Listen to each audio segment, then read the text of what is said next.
ഇപ്പൊ പറഞ്ഞല്ലോ. മറ്റേ ആ കഥാപാത്രങ്ങളൊക്കെ എന്റെ സ്വന്തം ആൾക്കാരല്ലേ.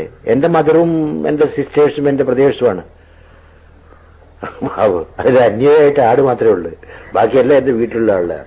ആ വീടൊക്കെ ഇപ്പോ പരിഷ്കരിച്ച് എന്റെ അനിയൻ അബൂബക്കർ അതെല്ലാം പൊളിച്ചു പണിത് പുത്തൻ വീടാക്കി. ഞാനവിടെ ഒരു വീട് പണിതിരുന്നു. അപ്പൊ അതിന് വാശിക്ക് അവനോടൊന്നുണ്ടാക്കിയതാണ്. കാശഞ്ഞെന്ന് വാങ്ങിച്ചാണ്.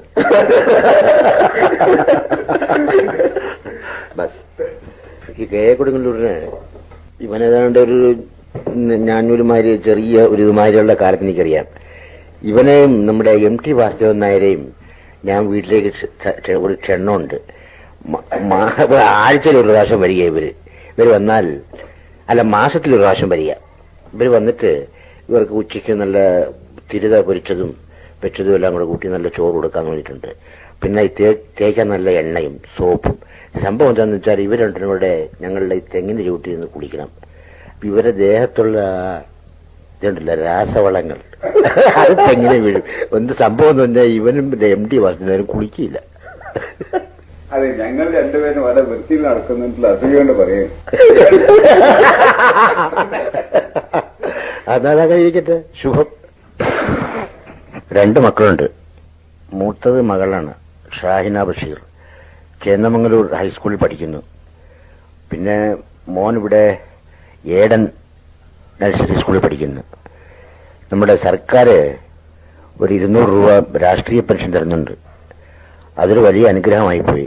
അപ്പൊ 150 രൂപയോളം മോൾക്കും ആകും, ഒരു 25 രൂപ മോനും ആകും. ബാക്കി 25 രൂപ എനിക്ക് സിഗരറ്റ് വാങ്ങിക്കാം.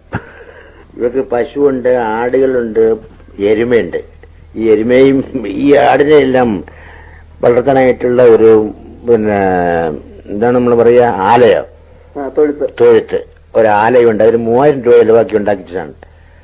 എന്നിട്ട് പിന്നെ നമ്മുടെ പുല്ല്, വൈക്കോല്, ഓക്കേപ്പൊടി, കിഴങ്ങ് പൊടി, മറ്റേ പിണ്ണാക്ക് ഇതെല്ലാം വാങ്ങിക്കാൻ ഞാൻ കാശ് കൊടുക്കണം. പശുവും ആടിനെയും കറന്നിട്ട് ഇവള് പാല് വിൽക്കും. പാല് വിറ്റിട്ട് അവിടെ 2-3 മാസ്റ്റർമാർ എന്റെ കഴിഞ്ഞ 2-3 ദിവസം മുമ്പ് ഒരു 70 രൂപ തന്നു. അത് ഇവള് ചോദിച്ചിട്ട് ഞാൻ കൊടുത്തില്ല. ഇവള് പിന്നെ ഇവളുടെ ഒരു ഇഷ്ടക്കാരി ഒരു പെൺ പോലീസിനെ വിളിച്ച് എന്നെ അറസ്റ്റ് ചെയ്യാൻ പോയി. നിറല്ലേടി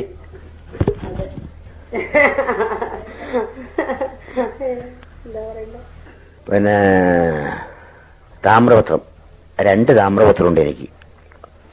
ഇപ്പൊ ഇന്ത്യയിലധികം ആൾക്ക് 2 താമ്രപത്രം കിട്ടിയിട്ട് ആളുടെ ചുരുക്കമായിരിക്കും. ഒന്ന് രാഷ്ട്രീയത്തിനും ഒന്ന് സാഹിത്യത്തിനും. ആ സാഹിത്യത്തിനുള്ള താമ്രപത്രം ഇവിടെ കൊണ്ടു തന്നു ഡൽഹിയിൽ നിന്ന്. നിങ്ങൾ കേട്ടത് പ്രശസ്ത എഴുത്തുകാരനായ വൈക്കം മുഹമ്മദ് ബഷീർ, അദ്ദേഹത്തിന്റെ പത്നി ഫാബി ബഷീർ, ആകാശവാണി കോഴിക്കോട് നിലയാംഗം KA കൊടുങ്ങല്ലൂർ എന്നിവർ പങ്കെടുത്ത സംഭാഷണത്തിന്റെ ഒരു ഭാഗം.